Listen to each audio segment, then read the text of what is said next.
श्रीमद् वाल्मीकि रामायण बालकांड 7वां सर्ग।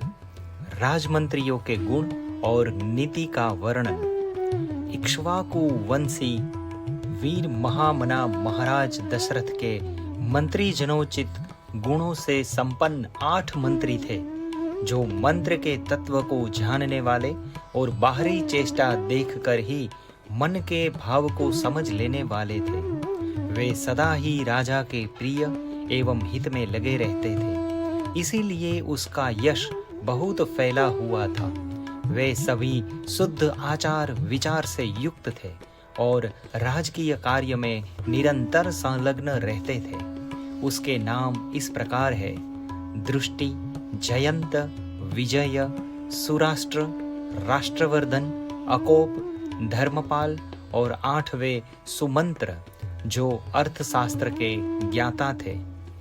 ऋषियों ने श्रेष्ठतम वशिष्ठ और वामदेव, ये 2 महर्षि राजा के माननीय ऋत्विज थे। इनके सिवा सुयज्ञ, जाबाली, काश्यप, गौतम, दीर्घायु मार्कंडे और विप्रवर कात्यायन भी महाराज के मंत्री थे।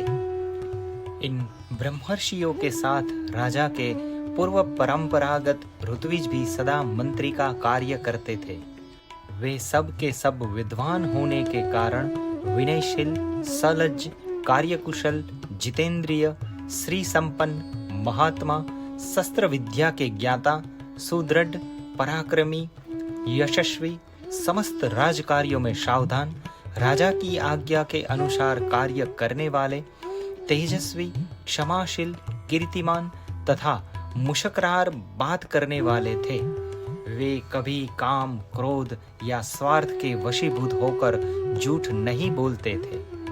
अपने या शत्रु पक्ष के राजाओं की कोई भी बात उनसे छिपी नहीं रहती थी। दूसरे राजा क्या करते हैं, क्या कर चुके हैं और क्या करने वाले हैं, ये सभी बातें गुप्तचरों द्वारा उन्हें मालूम रहती थी। वे सभी व्यवहार कुशल थे।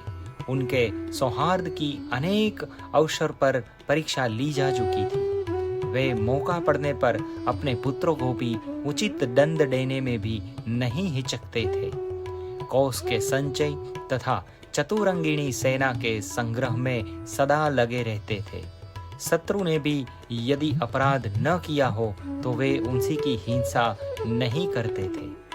उन सब में सदा शौर्य एवं उत्साह भरा रहता था। वे राजनीति के अनुसार कार्य करते तथा अपने राज्य के भीतर रहने वाले सत्पुरुषों की सदा रक्षा करते थे। ब्राह्मणों और क्षत्रियों को कष्ट न पहुंचाकर न्यायोचित धन से राजा का खजाना भरते थे। वे अपराधी पुरुष के बलाबल को देखकर उसके प्रति तीक्ष्ण अथवा मृदु दंड का प्रयोग करते थे। उन सब के भाव शुद्ध और विचार एक थे। उनकी जानकारी में अयोध्यापुरी अथवा कौशल राज्य के भीतर कहीं एक भी मनुष्य ऐसा नहीं था जो मिथ्यावादी, दुष्ट और परस्त्री लंपट हो। संपूर्ण राष्ट्र और नगर में पूर्ण शांति छाई रहती थी। उन मंत्रियों के वस्त्र और वेश स्वच्छ एवं सुंदर होते थे। वे उत्तम व्रत का पालन करने वाले तथा राजा के हितैषी थे। नीति रूपी नेत्रों से देखते हुए सदा सजग रहते थे। अपने गुणों के कारण वे सभी मंत्री गुरुतुल्य समादरणीय राजा के अनुग्रह पात्र थे।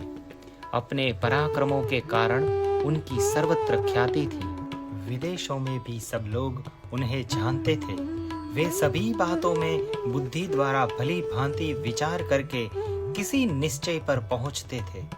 समस्त देशों और कालों में वे गुणवान ही सिद्ध होते थे, गुणहीन नहीं। संधि और विग्रह के उपयोग और अवसर का उन्हें अच्छी तरह ज्ञान था। वे स्वभाव से ही संपत्तिशाली थे। उनमें राजकीय मंत्रणा को गुप्त रखने की पूर्ण शक्ति थी। वे सूक्ष्म विषय का विचार करने में कुशल थे। नीति शास्त्र में उनकी विशेष जानकारी थी तथा वे सदा ही प्रिय लगने वाली बात बोलते थे। ऐसे गुणवान मंत्रियों के साथ रहकर निष्पाप राजा दशरथ उस भूमंडल का शासन करते थे। वे गुप्तचरों के द्वारा अपने और शत्रु राज्य के वृतांतों पर दृष्टि रखते थे, प्रजा का धर्म पूर्वक पालन करते थे तथा प्रजा पालन करते हुए अधर्म से दूर ही रहते थे। उनकी तीनों लोकों में प्रसिद्धि थी। वे उदार और सत्य प्रतिज्ञ थे। पुरुष सिंह राजा दशरथ अयोध्या में ही रहकर इस पृथ्वी का शासन करते थे। उन्हें कभी अपने से बड़ा अथवा अपने समान भी कोई शत्रु नहीं मिला। उनके मित्रों की संख्या बहुत थी।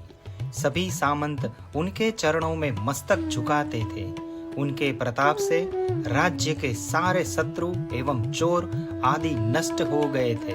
जैसे देवराज इंद्र स्वर्ग में रहकर तीनों लोकों का पालन करते हैं, उसी प्रकार राजा दशरथ अयोध्या में रहकर संपूर्ण जगत का शासन करते थे। उनके मंत्री मंत्रणा को गुप्त रखने तथा राज्य के हित साधने में संलग्न रहते थे। वे राजा के प्रति अनुरुक्त, कार्यकुशल और शक्तिशाली थे। जैसे सूर्य अपनी तेजोमयी किरणों के साथ उदित होकर प्रकाशित होते हैं, उसी प्रकार राजा दशरथ उन तेजस्वी मंत्रियों से धीरे रहकर बड़ी शोभा पाते थे। इसी प्रकार श्री वाल्मीकि निर्मित आर्ष रामायण आदि काव्य के बालकांड में 7वां सर्ग पूरा हुआ।